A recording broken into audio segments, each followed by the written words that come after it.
آیت نمبر 101 سے لے کر آیت نمبر 102 تک دو آیات کریمہ آج کے درس کا حصہ ہے۔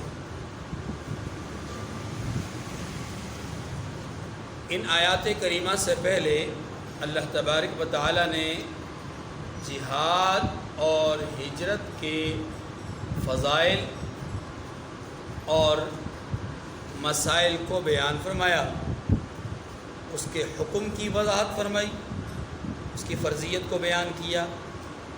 بعض حالات میں جہاد اور ہجرت فرض عین بن جاتے ہیں اور اکثر حالات میں فرض کفایہ، جبکہ اس کی وضاحت کے بعد اب آج کی جو دو آیات کریمہ زیر درس ہیں، ان میں چونکہ جہاد کے لیے یا ہجرت کے لیے سفر بھی کرنا پڑتا ہے، تو اس سفر کے مسائل کو یہاں پر بیان کیا ہے۔ ایک بات۔ نمبر دو، سفر بعض اوقات حالت خوف میں ہوتا ہے، تو اس خوف کی حالت میں نماز کیسے پڑھنی ہے، اس کو بیان کیا ہے۔ دو باتیں بیان ہوئی ہیں۔ نمبر ایک، سفر کی حالت میں نماز کا حکم۔ نمبر دو، خوف کی حالت میں نماز کا حکم۔ یہ دو مسائل ہیں۔ سب سے پہلی بات یہ سمجھیے کہ سفر کے اعتبار سے شرعی مسافر انسان کب بنتا ہے، شرعی مسافر کب بنتا ہے۔ اس سلسلے میں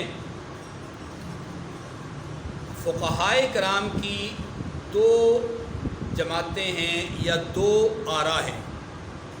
ایک رائے یہ ہے کہ 3 برد یعنی کہ 36 میل کے سفر کا کوئی آدمی ارادہ کرے ایک طرف کا، تو یہ آدمی مسافر کہلائے گا،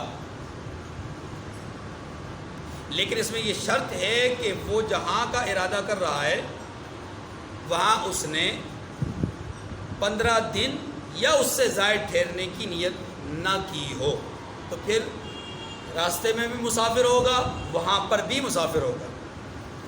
لیکن اگر اس نے وہاں پر پہنچ کر 15 دن یا اس سے زائد ٹھہرنے کی نیت اور ارادہ کیا ہو، تو پھر سفر کے دوران تو مسافر ہوگا، وہاں پہنچ کر مسافر نہیں ہوگا۔ ایک بات تو یہ سمجھ، اور یہ دونوں طبقات اور دونوں جماعتوں کے نزدیک یہی حکم ہے۔ اب میں مسافر شرعی ایک جماعت کے نزدیک 12 میل کا ایک برد ہوتا ہے، کہتے ہیں کہ 3 برد اگر کسی نے سفر کیا یعنی 36 میل سفر کا ارادہ کیا تو وہ شرعی مسافر کہلائے گا۔ دوسری جماعت جو کہ امام مالک اور امام ابو حنیفہ رحمۃ اللہ علیہ پر مشتمل ہے، آپ یوں کہہ لیں کہ 4 ائمہ میں سے 2 ائمہ ایک طرف ہیں، 2 ائمہ دوسری طرف ہیں۔ امام مالک اور امام ابو حنیفہ، جن کو فقہاء میں شیخین کہا جاتا ہے، جیسا کہ صحابہ کرام رضوان اللہ علیہم اجمعین میں شیخین حضرت ابو بکر صدیق اور حضرت عمر رضی اللہ تعالی عنہما کو کہا جاتا ہے۔ محدثین میں امام بخاری، امام مسلم رحمۃ اللہ علیہ رحمہم اللہ کو شیخین کہا جاتا ہے۔ اسی طرح فقہاء میں امام ابو حنیفہ اور امام مالک رحمہم اللہ کو شیخین کہا جاتا ہے۔ تو شیخین فقہاء میں سے یہ کہتے ہیں کہ 4 برد سفر کا ارادہ ہو تو شرعی مسافر کہلائے گا۔ مطلب ایک جماعت کے نزدیک 36 میل اور دوسری جماعت کے نزدیک 48 میل۔ یہ اختلاف کیوں ہوا؟ اس کی بنیادی وجہ سفر کی حالت اور نوبت کو دیکھ کر کہ تخمینہ لگایا کہ ایک آدمی اگر پیدل یا اونٹ پر میانہ روی سے چلے تو دن بھر میں کتنا سفر طے کرے گا، دن بھر میں کتنا سفر طے کرے گا۔ تو جن حضرات کے نزدیک دن بھر میں وہ 12 میل کا سفر طے کرتا ہے،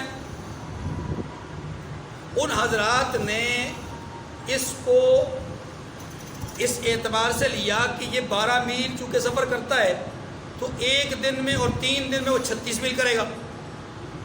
دوسرے حضرات نے یہ کہا کہ 12 سے 16 میل کا سفر ایک دن میں کیا جا سکتا ہے، لہذا 16 کے حساب سے ایک دن میں، تو 3 دن میں کتنا ہوگا؟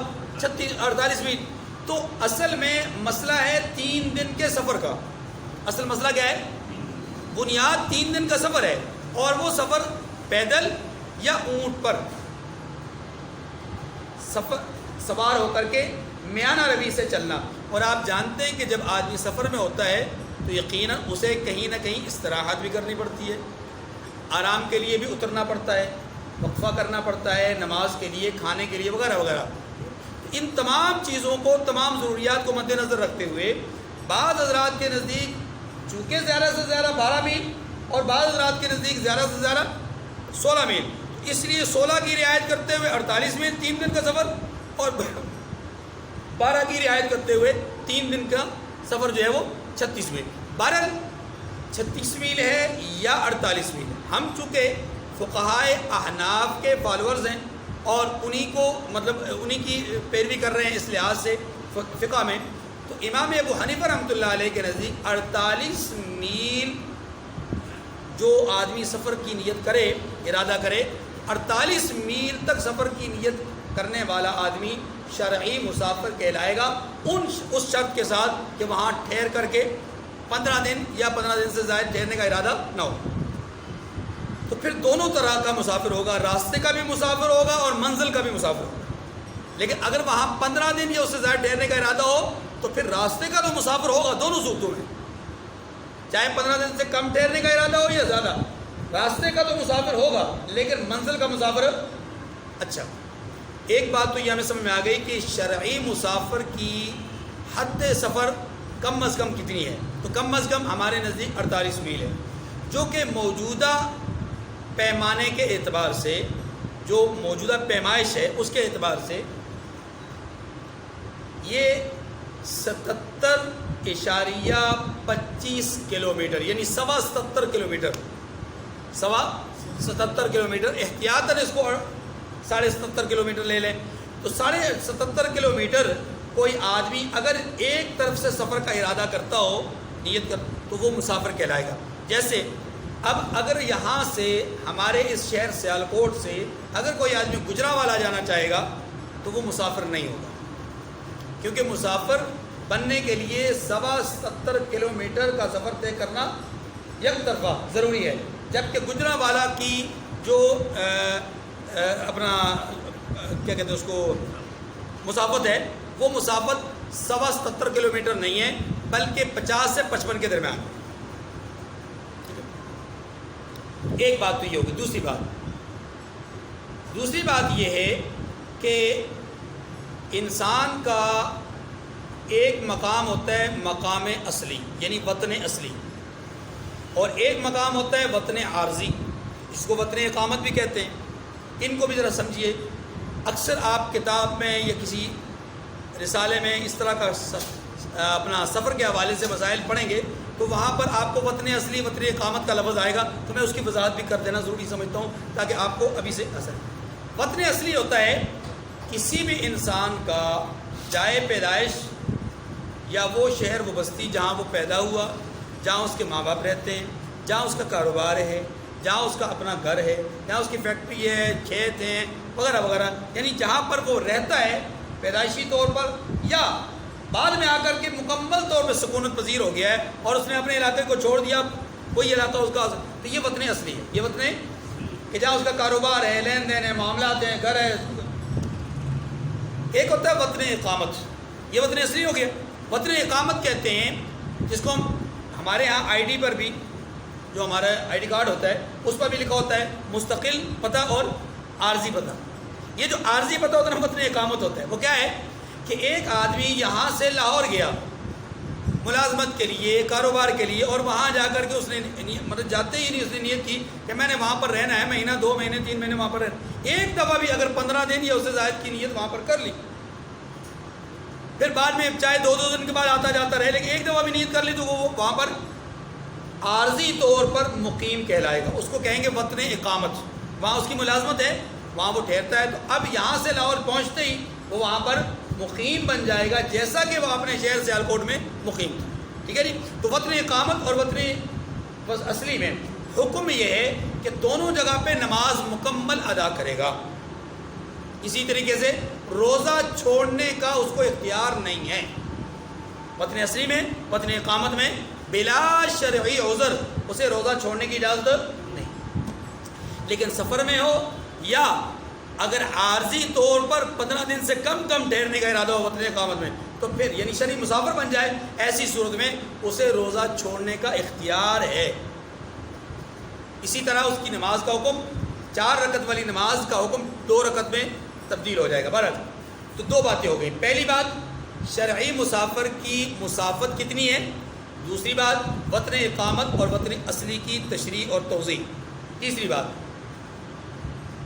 نماز میں قصر کا جو حکم ہے وہ کیا ہے. اس کو سمجھیے کہ 5 نمازیں فرض ہیں. ان 5 میں سے 3 نمازیں وہ ہیں جو 4 رکعت والی ہیں, ایک نماز وہ ہے جو 2 رکعت والی ہے, ایک نماز وہ ہے جو 3 رکعت والی ہے. جو 4 رکعت والی 3 نمازیں ہیں ان کا حکم یہ ہے کہ ان نمازوں کو اگر مسافر اکیلا پڑھے گا یا مسافر جماعت کروائے گا, ان دونوں صورتوں میں مسافر 2 رکعت پڑھے گا, 4 نہیں پڑھے گا. 2 پڑھے گا, 4 اچھا. لیکن جو 2 رکعت والی نماز ہے یا 3 رکعت والی نماز ہے اسے پورا پڑھے گا, اس میں تخفیف یا کمی نہیں کرے گا. ایک بات ہو گئی. اب اسی سے ملتی ہوئی اگلی بات کہ کیا اس کمی کرنے کو ضروری سمجھا جائے گا یا انسان کی اپنی ثوابدید پر ہے کہ وہ 2 پڑھنا چاہے 2 پڑھ لے, 4 پڑھنا چاہے تو 4 پڑھ لے. اس کا جواب یہ ہے کہ امام ابو حنیفہ رحمۃ اللہ علیہ کے نزدیک یہ قصر کرنا اکیلے پڑھنے والے کے لیے یا مسافر امام کے لیے واجب ہے. کیا ہے؟ لازم ہے, واجب ہے. اور امام شافعی رحمۃ اللہ علیہ کے نزدیک یہ مستحب ہے. لیکن بعض حضرات یہ کہتے ہیں کہ امام شافعی رحمۃ اللہ علیہ کے نزدیک جو استحباب ہے وہ استحباب بھی بدرجہ لزوم ہی ہے,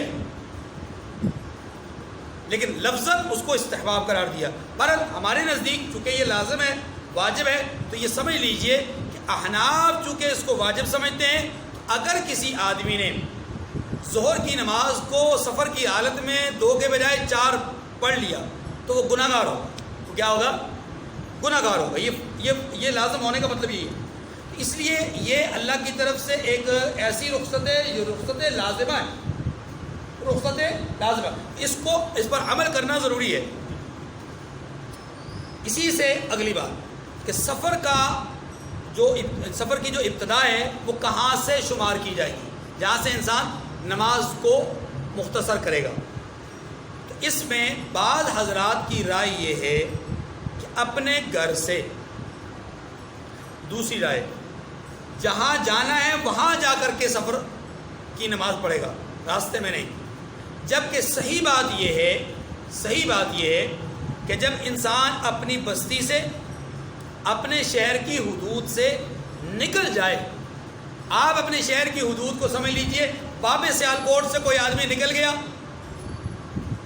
اس طرف جاتے ہوئے, باب سیالکوٹ سے کوئی آدمی نکل گیا, یا ادھر کو جاتے ہوئے حقوق کی پہنچ گیا, تو اب یہ اپنے شہر سیالکوٹ کی حدود سے نکل گیا. جو ہی یہاں سے نکلے گا اب یہ آدمی مسافر شرعی ہے, اور مسافر شرعی کا حکم یہی ہے کہ وہ جب بھی راستے میں نماز پڑھے گا 4 رکعت والی, اس کو کیا کرے گا؟ 2 رکعت پڑھے گا. الا یہ کہ اگر وہ مقیم امام کے پیچھے کھڑا ہو, یہ اگلا مسئلہ, امام مقیم ہو, وہاں کا رہائشی ہو, اس کے پیچھے اگر کھڑے ہو کر کے نماز پڑھیں گے تو پھر یاد رکھیے امام کی اتباع کرنا ضروری ہے. امام اگر 4 رکعت پڑھانے والا ہوگا تو اس کے پیچھے 4 رکعت ہی پڑھی جائیں گی, خواہ امام کے ساتھ سلام پھیرنے سے پہلے آخری جو تشہد ہے اس میں سلام پھیرنے کی حالت میں جا کر کے امام کے ساتھ ملے ہوں, 4 رکعتیں ہماری رہ گئی ہوں, لیکن سلام پھیرنے سے پہلے ہمیں جماعت میں شریک ہوئے تو تب بھی ہمیں 4 ہی پڑھنی ہوں گی, 2 نہیں پڑھنی. ٹھیک ہے جی, یہاں تک بات ہو گئی سفر کی. اب اگلا مسئلہ بھی سمجھ لیں, پھر آیت کریمہ کا ترجمہ پڑھ لیں. اگلا مسئلہ یہ ہے کہ چونکہ سفر بعض اوقات ایسا ہوتا ہے کہ اس میں دشمن کا خوف بھی ہوتا ہے, تو وہ مسائل بھی بیان کیے گئے. عام طور پہ یہ سمجھ لیجئے کہ یہ جو اگلا مسئلہ ہے اس کو کہتے ہیں نماز خوف. نماز خوف کا مطلب یہ ہوتا ہے کہ آپ ادا تو کریں گے فرض نماز، لیکن وہ اس انداز میں یا ایسے حالات میں نماز ادا کر رہے ہیں کہ جن میں آپ کے سر پر خطرات کے بادل منڈلا رہے ہیں. دشمن کا خوف ہے. دشمن خواہ وہ جانور ہو، درندہ ہو، خواہ دشمن جو ہے وہ انسان کے روپ میں ہو. دشمن ہے. اگر آپ کو دشمن کا شدید ترین خطرہ ہے، جان کا خطرہ ہے یا دشمن کے حملہ آور ہونے کا خطرہ ہے، ایسی صورت میں باجماعت نماز پڑھنے کا طریقہ بتلایا گیا ہے. اکیلے نہیں، باجماعت. اکیلے پڑھ لو تو پھر تو ظاہر ہے وہ دشمن سے آپ ورے ہو کر کے، الگ ہو کر کے آپ اپنی پوری نماز پڑھیں گے. لیکن یہاں پر جو طریقہ بتلایا گیا یا یہاں پر جو مسئلہ بیان کیا گیا وہ باجماعت نماز کا ہے. کس کا ہے؟ کہ باجماعت نماز پڑھنے کا طریقہ کار کیا ہوگا.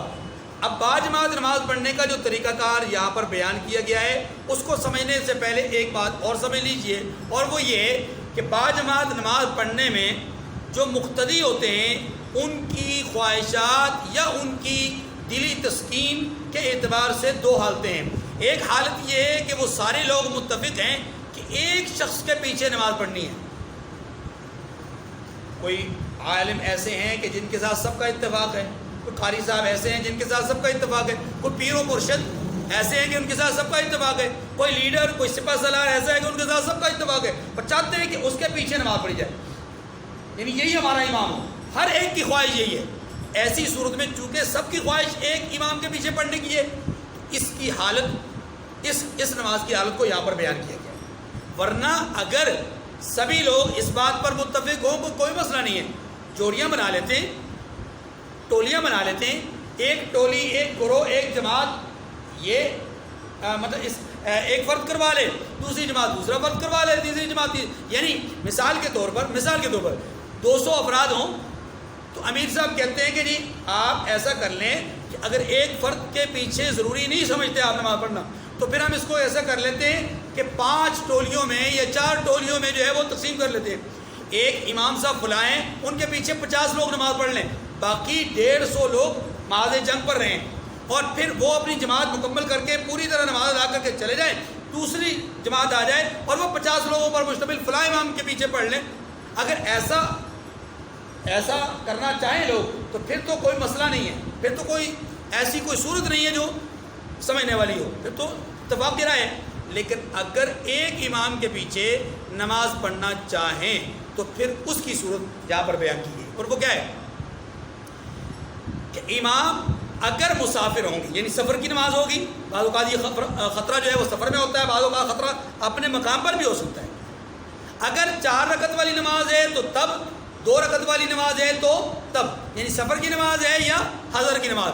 دونوں صورتوں میں یاد رکھیے امام صاحب نماز کی نیت کریں گے، اور پوری جو جماعت وہاں پر موجود ہے 100 200 500 800 افراد پر، ان میں سے آدھے لوگ، بالکل 50% نہیں، یعنی 40 60 بھی ہو سکتا ہے، 35 65 اپنا ہو سکتا ہے، اس میں کوئی فرق نہیں، لیکن 2 حصوں میں تقسیم ہوئی. ایک حصہ آئے اور آ کر کے اپنے اسلحہ کو اپنی باڈی کے ساتھ رکھے، اسے نہ اتارے، جوتا اتارے، باوضو حالت میں وہ آئے اور آ کر کے جوتا اتار کر کے امام کے پیچھے کھڑا ہو جائے، یعنی ایک جماعت، اور آ کر کے امام کے ساتھ آدھی نماز پڑھ لیں. میں نے آدھی کا لفظ اس لیے استعمال کیا کہ 2 رکعت ہوں گی تو 1 رکعت آدھی ہے، 4 رکعت ہوں گی تو 2 رکعت آدھی نماز امام کے ساتھ پڑھیں.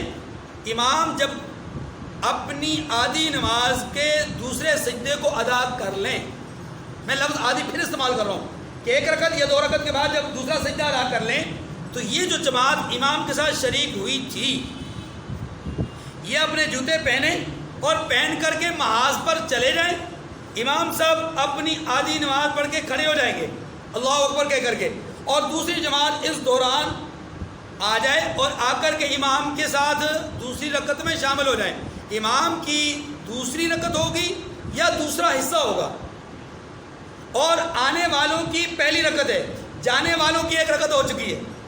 بات سمجھیں، جانے والے 1 رکعت پڑھ کے جا چکے، دوسرے آنے والے 1 رکعت امام کے ساتھ پڑھیں گے، اور امام صاحب کی نماز یہاں پر مکمل ہو جائے گی. دوسری رکعت پوری ہو جائے گی یا چوتھی رکعت پوری. جیسے ہی وہ سلام پھیریں گے اب یہ جو دوسری جماعت ہے جنہوں نے ایک رکعت امام کے ساتھ پڑھی ہے یہ جماعت واپس جائے گی اور پہلی والی جماعت آ کر کے اپنی ایک رکعت پڑھے گی. اور پھر وہ جو دوسری جماعت وہاں پر کھڑی ہے وہ پہلی جماعت کے جانے کے بعد آ کر کے اپنی دوسری رکعت ادا کریں گے. یوں ایک طریقہ کار یہ ہے. دوسرا طریقہ اس میں یہ ہے کہ امام کے ساتھ ایک رکعت آدھی رکعت پڑھی, آدھی نماز پڑھی, ایک جماعت چلی گئی اور دوسری جماعت آ گئی. جیسے ہی دوسری جماعت آئی ہے یہ جماعت آ کر کے امام کے ساتھ آدھی نماز یا ایک رکعت پڑھ کر کے دوسری رکعت یا اپنی آدھی نماز وہیں پر کھڑے کھڑے ادا کر لے. یہ دوسرا طریقہ ہے, ادا کر لے اور یہ چلی جائے. وہاں جو جماعت موجود ہے وہ تھوڑا سا محاذ سے پیچھے ہو جائے اور پیچھے ہو کر کے اپنی جو باقی ماندہ نماز ہے وہ وہیں پر ادا کر لے یا واپس آ کر یہاں ادا کر لے. اس میں مختلف طریقے فقہا نے لکھے ہیں لیکن تمام طریقے یاد رکھیں اسی صورت میں ہیں کہ جب ایک امام کے پیچھے پڑھنا ضروری ہو. اور یہ جو حکم ہے ایک امام کے پیچھے نماز پڑھنے کا یہ رسول اللہ صلی اللہ علیہ وسلم کی حیات طیبہ میں تو بالکل برحق تھا کہ حضور صلی اللہ علیہ وسلم کی موجودگی میں کون چاہتا تھا کہ آپ کے علاوہ کسی اور کے پیچھے نماز پڑھیں. لیکن آپ کے بعد ممکن ہے ایسے حالات پیدا ہو جائیں کہ کوئی جماعت ایسی ہو, کوئی طبقہ ایسا ہو کہ جو ایک فرد پر متفق ہو اور اسی کے پیچھے نماز پڑھنا چاہتے ہو. یہ ممکنات میں سے اسی لیے ممکنہ مسئلہ بیان کیا گیا کہ یہ قیامت تک ممکنہ مسئلہ ہے.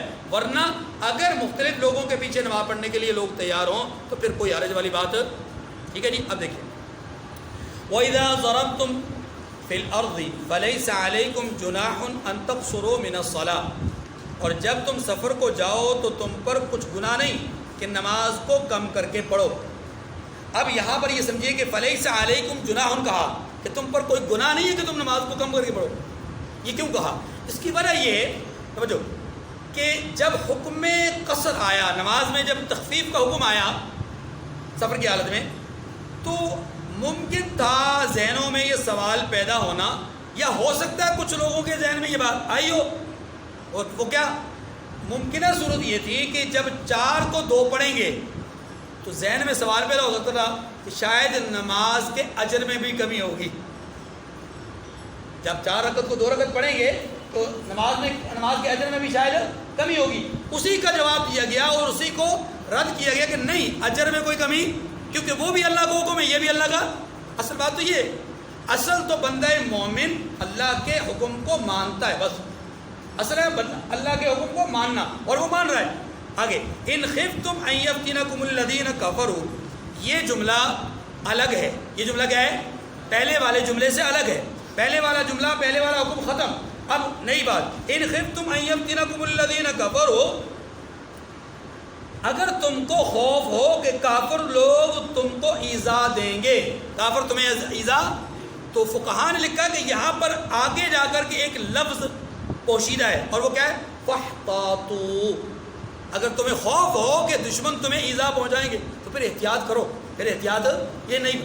ورنہ بعض حضرات نے یہ لکھا ہے کہ ان خفتم کا تعلق پہلے والے حکم کے ساتھ ہے, اور اگر پہلے والے حکم کے ساتھ ہو, توجہ, اگر پہلے والے حکم کے ساتھ اس صورت میں یہ سمجھیے کہ یوں ہوگا کہ تم سفر میں قصر تب کرو گے جب تمہیں دشمن کا خوف ہو.